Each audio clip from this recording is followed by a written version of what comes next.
Hello, it's the Brian Hornback Experience. This is episode 154, and we're getting real close to March the 5th, the Republican primary, because there's no Democrats that run in Knox County.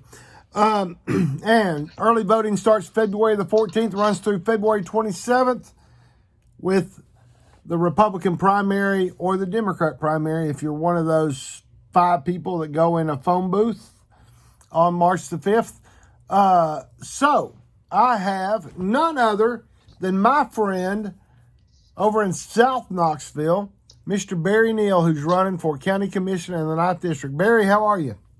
I'm great. Thank you, Brian, for having me on board. Absolutely. So, I've been involved in politics since 1982, and Barry has been involved for, I think, about the same amount of time. But I do know that when I was Republican Party chairman from 2005 to 2007, Barry was the man that ran the South Knox Republican Club. So, Barry, how long have you been involved in South Knox County and, in particular, Republican politics? Well, I've been here all my life. My parents were all active in the community and in the party, and so I got also active myself. Right. Became eligible to vote in '77, and so, but I loved Ronald Reagan in 1980, and I became a Republican, and I've been ever since. Yeah, I was able to vote in 1984. Was not able to vote in the primary in 84 because I didn't become 18 until August 20th of 84. But my first vote was in November of 84 for Ronald Reagan's second term. Yes. So let's just kind of talk about what Barry Neal has done for the folks in South Knox County. You served on the Chapman Highway James White Parkway Task Force. Yes, I did. That was in 2005. Kind of talk about that work. Well, that work was appointed by the county commissioners and city council, and I think the mayors even it was a committee of about 23 or 4. It was a pretty good sized group. Anyway, we were convened, worked with the Department of Transportation. They gave us all kinds of numbers about Chapman Highway and what, of course, they wanted to build James White Parkway on out to Johns Fair Highway at that time. Right. And the plan was altered some, but it was currently what's built, and we drive on every day, is built to interstate standards. And the original idea of the whole highway was to build it to interstate standards. Actually, we downgraded it to a parkway. That took it from the 300-foot wide easement to 110-foot. Then it made it more like a Middlebrook Pike with a median, but no driveways and no roads, nothing coming into it. As a matter of fact, at one point we voted to remove all the exits from where it terminates right now at Moody till it reached Johns Fair Highway. Because it was never meant to be a road for the inner Knoxville community. It was meant to be a regional road to move people from Seymour and South Knox County, Beacon County, and get them to the interstate without having to go through downtown Henry Street and Right. Henry Bridge. It was a downtown bypass, more or less, right? Yeah, well, and that inner part of South Knoxville, yes, along Right. Chapman Highway there, Right. yeah. And it would relieve the congestion on that area. Right. And because the businesses do suffer some of it, because it's hard to get, especially hard to turn left. Right. During the day. Oh, absolutely. So you've also served on the Public Property Naming Committee. Kind of talk about what you've helped to name on public property during your time on the Public Property Naming Committee. Well, thank you. Joan Cronin. Ah, she's the women's athletic director at the University of Tennessee. Yes, outstanding. I was honored to make that motion for that approval. And but yes, I served. It really was a relatively short time, I believe. Councilman or Vice Mayor Nick Pavlis appointed me to that committee, and served on there for, I believe it was at least a year or so. Nick's, yes, that was one of the things that I was proud to have been able to make that nomination for that. Nick's a great guy. He was able to serve as an at-large city councilman, set out his term, and come back as 1st District City Councilman representing South Knoxville. So that's right. Nick's a longtime friend. So then you served on the County Charter Review Committee. Was that the most recent Charter Review Committee? Yes, in 2021. Wow. Yes. So how was that process? Well, it was, again, county mayor had some appointments to it. I think commission also had appointments to it. And my appointment was Carson Daly. Right. And we represented the 9th District. And it was a commission of yes, 19. Yeah, there was like 3 people from every district, right? 2. I know 2? We had Okay. 2. Okay. And no, wait a minute. You're right. We did have 3. Yeah. Nick Pat was on that. Yep. Excuse me. We did have 3. Yep. And so, so it was a pretty good sized group, and we reviewed the entire county charter, see that it needed any updates or amendments. I actually did propose a change to the charter.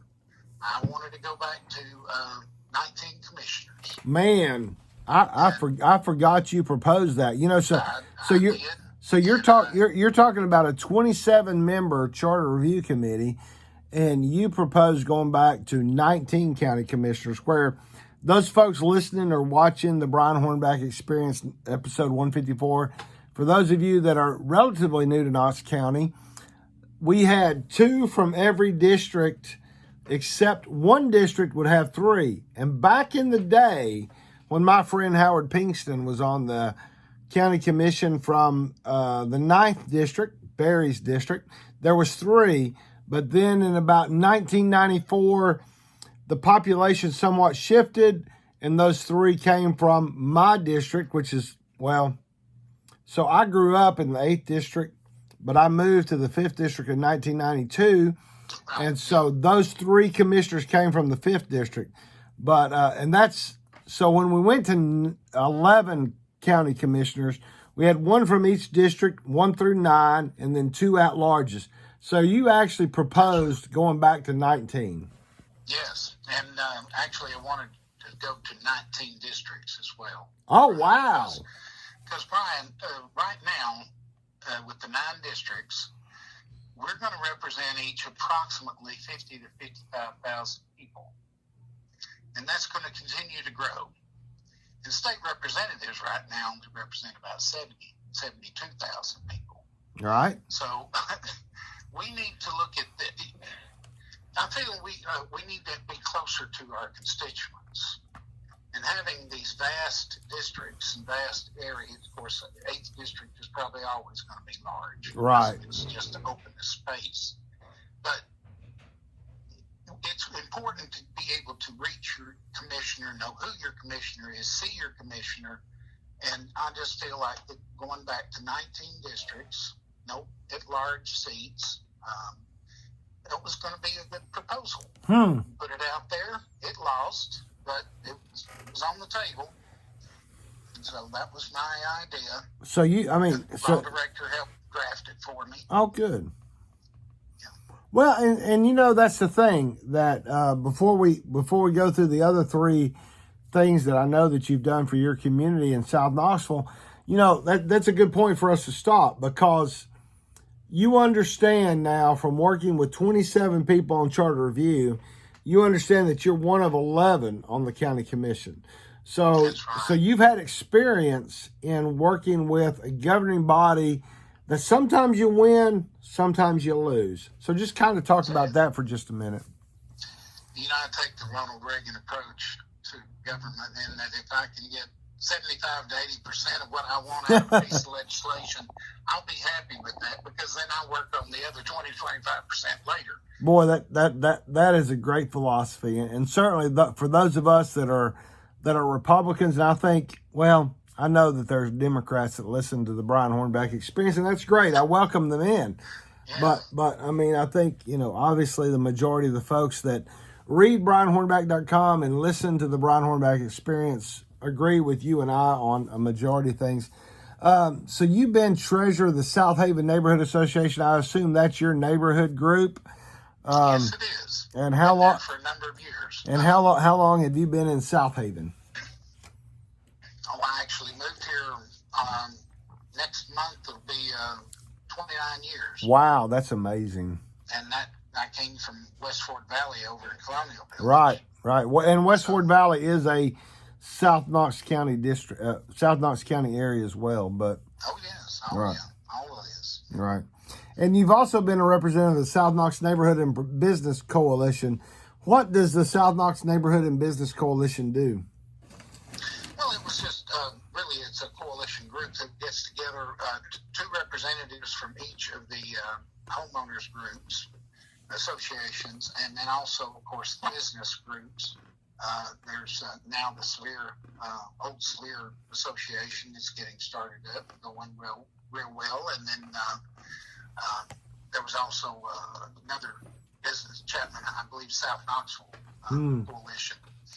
Anyway, the group was meant for them to exchange ideas and also to work together on what would be a project like improvements to Chapman Highway, being able to present more of a unified voice maybe towards the city and to allow the city to understand what the entire community wants. So that was the operation mainly of that, and I just represented the South Haven District Neighborhood Association for. I think I represented them for about 2 years. That's fantastic.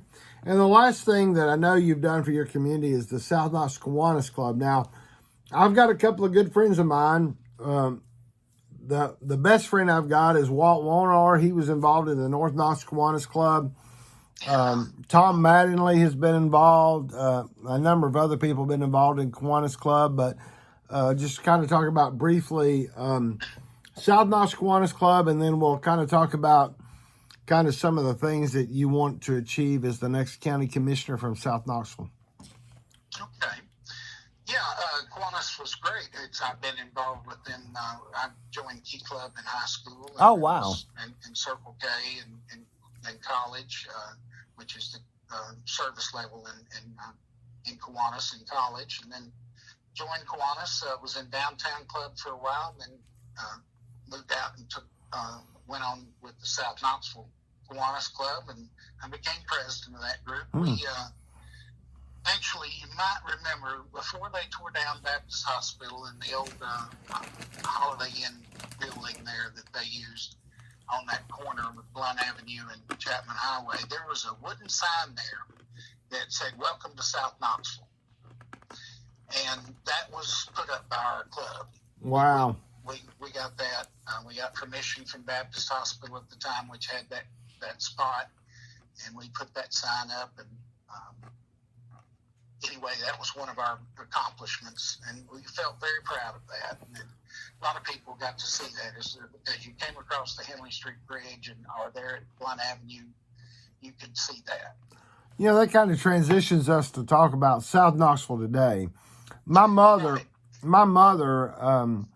before she passed in January of 2015, she loved Baptist Hospital, particularly the one right there on the bluff of downtown. And she would always go to Baptist, and then once Baptist closed, she moved to Turkey Creek Medical Center, which was owned by Baptist at the time. But, you know, South Knoxville has been changing. Baptist Hospital's gone. We now have Riverwalk. The Holiday Inn that you talk about is gone. They're now building apartments. Yes, condos. Right. There's now some apartments or condos being built behind what I loved in South Knoxville, which was, there were two things I loved about South Knoxville. One was Smoky Mountain Market, and the other was Pinkston Motors.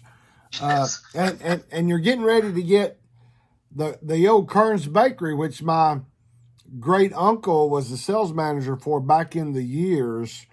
Right. So that's getting ready to become a food hall.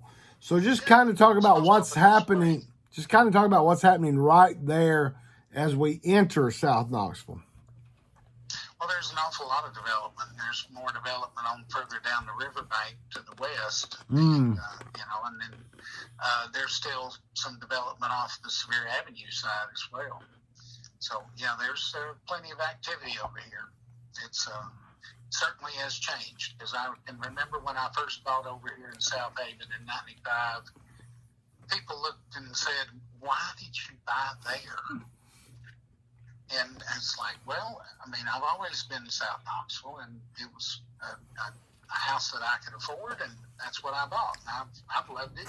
It's close to work, and since I work in the downtown area, it's very convenient. Well, and to talk about working, you worked for a number of years. I would almost guess, I think we've talked about it, but almost 30 years, I think, for 34. 34 years at 34. The UT. At UT, and in particular the UT Conference Center. Just so kind of talk about your work at UT. Well, and that was always been a meeting planner with, with them. And after I wanted to come over here, and when I came back to UT and had my experience with going into the conference's office, I already had meeting experience that I had picked up through Kiwanis. Oh, yeah, absolutely. So that way I came in to actually finish my degree with the university at the time. Pardon me for just a second. Oh, you're good. Trying to wash this out of my throat. But anyway, one of the things I've been most proud of in that department over there that we worked in is that we brought in literally tens of thousands of visitors and hundreds of millions of dollars worth of economic impact to our community through the groups that we hosted on the campus in the summertime. And one of the one you may remember is Destination Imagination. Absolutely. Which came here for 18 years. So, these were things, of course, I'm working on many others, much smaller meetings than those, but we made a great impact. I'm very proud of the contributions I've been able to make a part of that. Absolutely. So, UT Conference Center, for those of you that are new to Knoxville, is in what I call the old Miller's building. And my first sales job was as a commercial sales rep for what was called then TJ Kinko's Incorporated, which TJ was Todd Johnson, who owned the Kinko's Copies franchise in Tennessee and Pittsburgh, Pennsylvania. And I was right there at Clinch Avenue with my office. And I remember many, many times going into that Miller's department store and buying a necktie. I can't tell you the last time I put on a necktie, but I can tell you that I bought one or two in the Miller's store. So the UT Conference Center is in that location right there between Henley and Church and Clinch. And Locust. And Locust, that's right. So now let's fast forward to, you're going to replace a 2-term county commissioner Yes. in South Knoxville, and you've got at least 4 things that I know that you stand for. And the first one is working to ensure the safety and integrity of South Knoxville and supporting our first responders. So kind of talk about that just a little bit. Well, I want to make sure that you feel safe in your own home, right, your own community. That's a key part of responsibility of government. And so we have to support the Knox County Sheriff's Office and the Knoxville Police Department in their efforts to keep our community safe. And also, of course, the other first responders. The fire department, I was so proud to see the other day that we, I believe, graduated 28 new fire persons that are going to join the force. And, these are great, first responders that risk their lives for our safety. And then, of course, always there's also the emergency medical technicians and the paramedics and folks like that. So we always want to support them. They go rushing in when the rest of us are rushing out. Absolutely. And, that's the one thing that the last county commission last year, they really helped to bring up the pay rate for those patrol officers, and in particular the corrections officers for the Knox County Sheriff's Office. So now we need to look at the rural metro, who Knox County contracts with, and AMR, who Knox County just recently signed a contract with.